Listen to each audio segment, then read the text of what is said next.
Oh, that's terrible, man.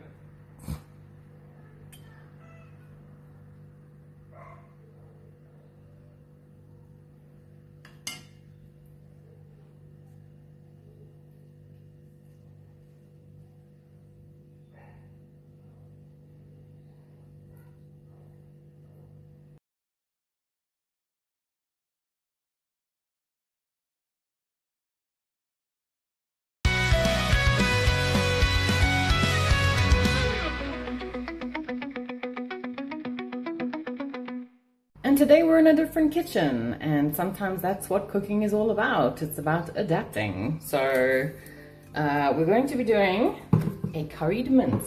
So we're gonna need Wildebeest, potatoes, and then my favorite when it comes to Wildebeest, chopped, peeled tomato. And because I'm not chopping carrots, we've got some frozen carrots julienne, frozen peas, and a few cook-in sauces. So this is a Durban curry, and it's meant for chicken, but because chicken curries are usually a lot milder, this is the route we're taking. And then I've got some savoury mince packs as well. I've got 3 because of the volume. Let's get cracking. Okay, let's get going with the onions. I've already skinned them, so we're just doing the chop now.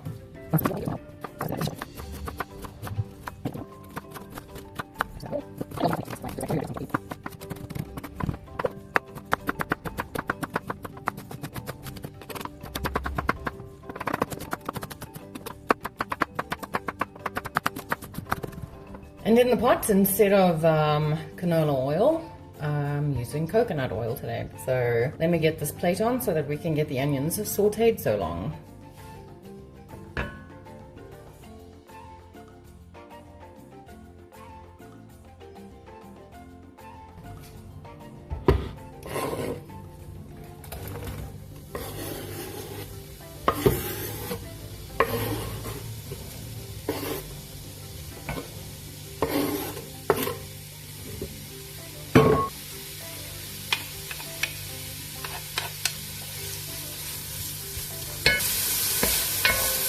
We got a nice sizzle on the go. Now let's add some spice, garlic and herb, garlic pepper. And we're not at home, so we don't have thyme, but we do have mixed herbs. And then of course the South African staple, cerebrats salt. We want them to be somewhat browned. Sometimes that's just how things go. It's a solid block. But very much like any time you make mince, you want to make sure that you're going to break it down. This will just have a lot more moisture in it because it's semi-frozen.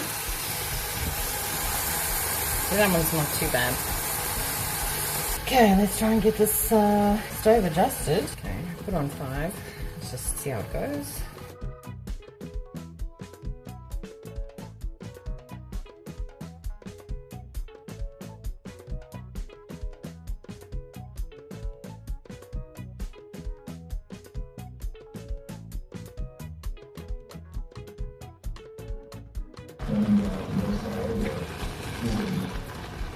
Okay, it's broken down now. Don't mind the fact that I'm listening to some interrogation videos in the background.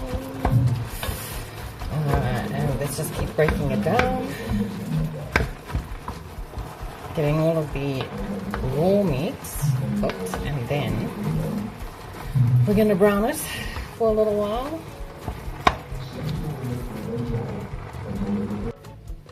And while we're waiting for the mince to reduce all the moisture, we're going to chop the potatoes finely.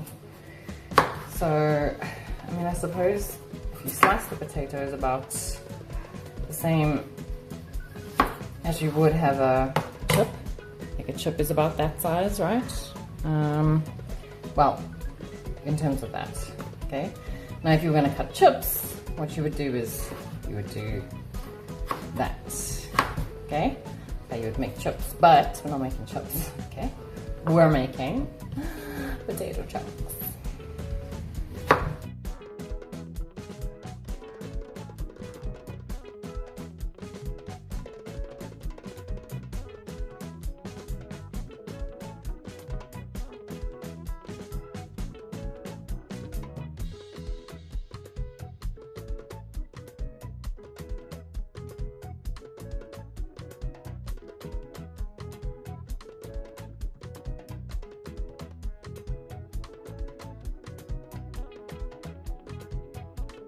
Alright, so now because this pot isn't the same size as the pot I usually work in, I need to like kind of adjust how I do things so that we don't have a pot that is like full to the brim and we're not able to stir it. So the mince has browned and the excess moisture is gone.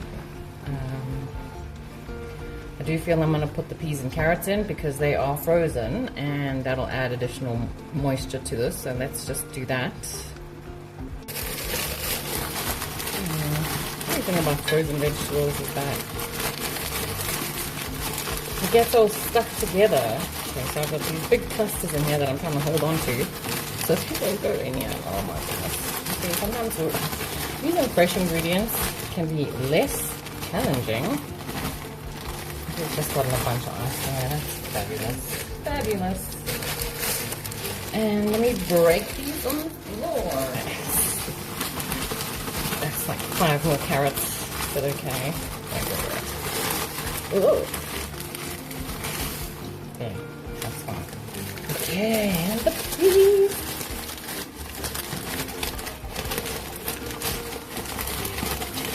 You want to have about the same amount of peas and carrots. Okay. Is that good? A few more. But granted, if this was fresh ingredients, I'm not sure where you would get fresh peas from. So while you can cut your own carrots, and I mean, the thing is, look, we don't have cubed carrots in the shop, so julienne carrots it is. Which is fine, because, you know, after it's cooked for a while, it tastes fresh, like it's from the garden.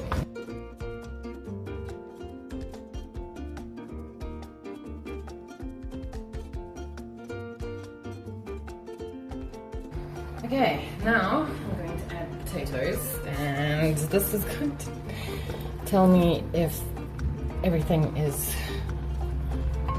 correctly proportioned. I used about, I don't know, 5 potatoes, and they were mixed sizes, so you know, use your discretion.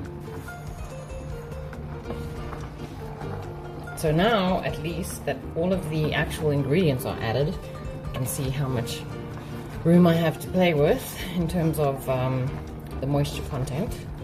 Let's just get everything stirred up.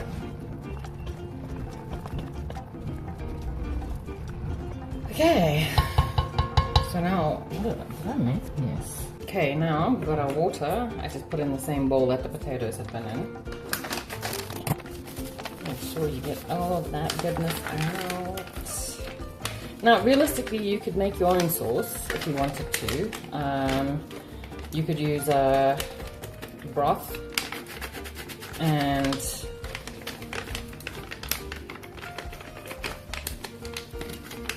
a broth. What is the other word for that? Stock? Actually, stock is the better word to use. You make a stock, and then you could add a thickening agent, and then just add curry spices in their raw form, but I don't know how to do that. So I'm not going to play around with a bunch of Indian spices.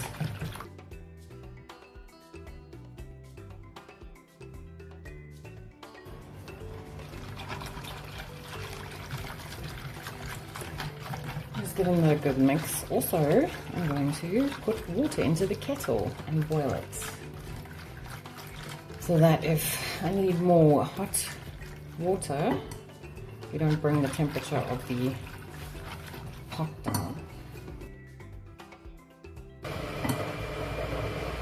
Okay, don't mind that, that's the kettle boiling, well, on in the background. So now I'm going to add the Durban Curry Sauce back.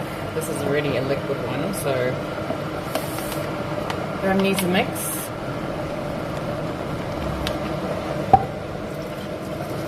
And no, I haven't added any chopped peeled tomatoes just yet. It's because I'm waiting to see what this looks like first. Because we've only just put it in, I'm gonna do that. The last bit's out. Now give it a good mix. You know, I just feel when it comes to cooking mince, you see, like, this is that weird brown savoury mince like look to it, and I think that's another reason why I like adding tomatoes, is because it just, I don't know, it just gives it a richer colour. So let's put one can in and see what that does.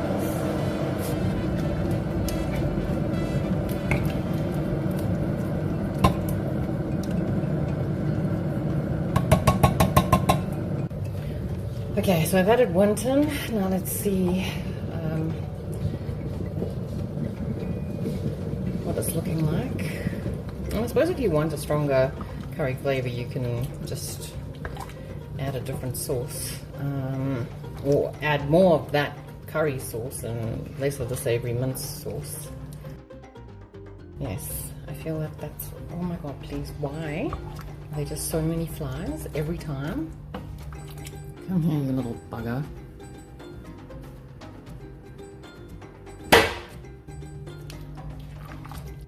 Okay. Now, because you're cooking with potatoes, another thing that potatoes do is they absorb salt. So you want to be tasting what the flavor's like now, you know, if you need to add more salt, because now's the time to do that. These potatoes are going to absorb all of the flavor that's in this pot. And if there's not enough salt, potatoes are going to be very bland. Well, they'll be more flavorful than the rest of the dish, if that makes sense. Okay, we need more salt.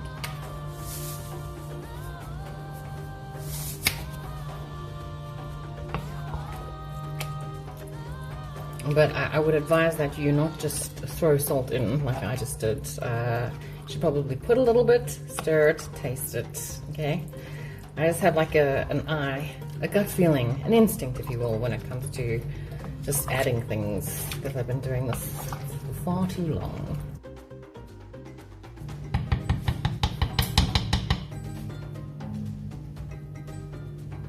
Does it taste much better?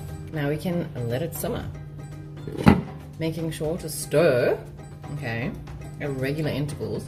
Just make sure it's not too hot. I'm going to turn this down. The reason I'm going to turn it down is because you can see that it's kind of boiling. It's kind of hot. So we don't want that. Okay, so I'm not going to put the rice on just yet, but what I'm going to do is get it prepared. This is what I like to do this. It's not necessary. You can just put on the stove and cook it as usual. I'm using basmati rice, just because basmati rice is so good. Now, the trick when it comes to rice is that however much rice you put into your pot,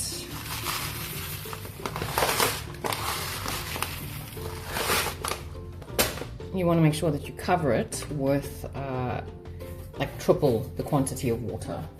And don't forget the salt, because very much like potatoes, they also, and by they I mean the rice grains. Okay, so let's just be generous. Now I'm using boiled water.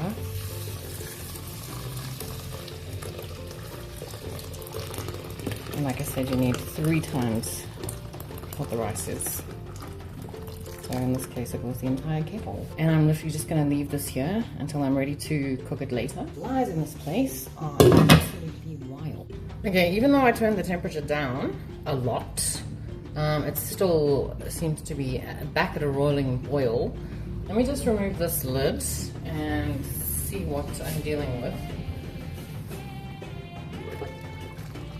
Not gonna lie, that smells damn fine. Now, this is not a non-stick pot, so if you're not using a non-stick pot, you need to make sure that you stir it like very often. I need to sort this out just for 1 second. Now I'm going to take it down to 2, and let's see if that's a little more reasonable. Stuff is stuck at the bottom. Oh my god, these flies though, please. There's like 1,000 of them.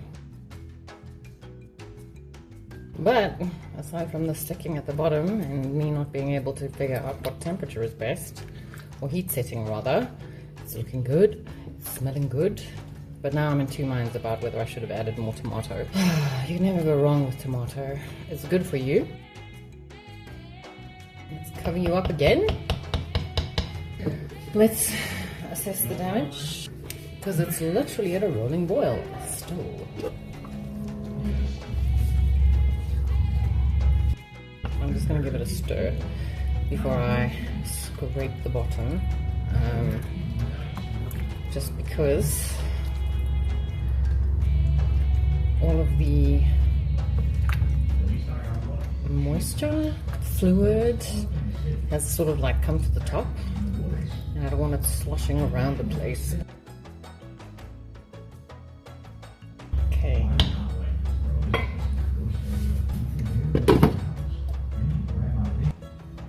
Okay, and just to show you that this is the rice. It hasn't cooked or anything, but it is soaking.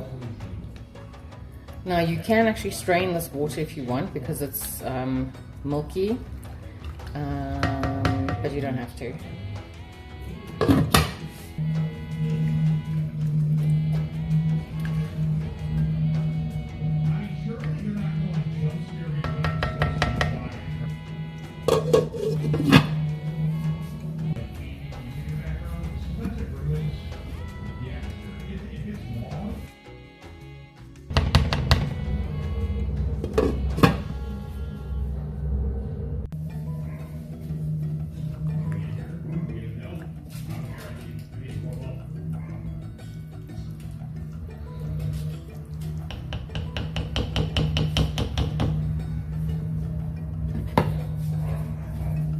All done and ready to serve.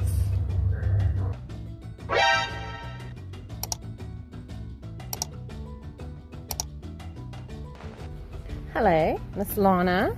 How are you? You beautiful? Are you beautiful? Thank you for coming to visit. How special.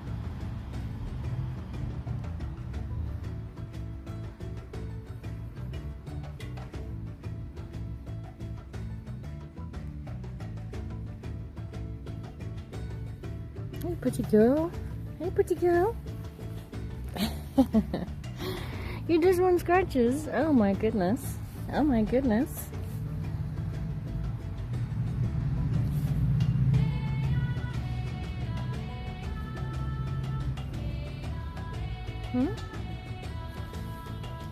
You enjoying the afternoon? Yes, beautiful girl. Yes, beautiful girl.